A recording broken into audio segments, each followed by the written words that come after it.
fix your hang cleans and your hang snatches. And the way we're gonna fix it is we're just gonna dial in your setup position. So if you're someone who before you set up, you dip your knees forward, there's a really good chance that you're pushing all of your weight forward. And then when you fold forward, your weight stays forward. So you set yourself up forward before you've even initiated your lift. Rather than dipping forward, I want you to push your hip back, okay? And what you're gonna notice is that my torso bows forward, my hips are back, and my hamstring is gonna be really tense.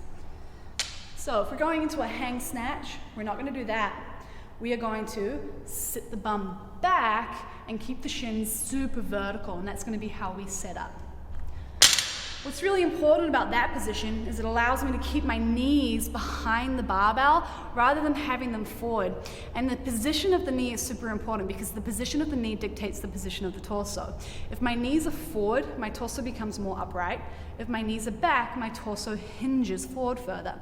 What that does is it closes the angle of the hip. It gives me essentially more to extend, okay? If I'm there, I'm upright, I'm gonna be extending my knees more than I'm extending my hips.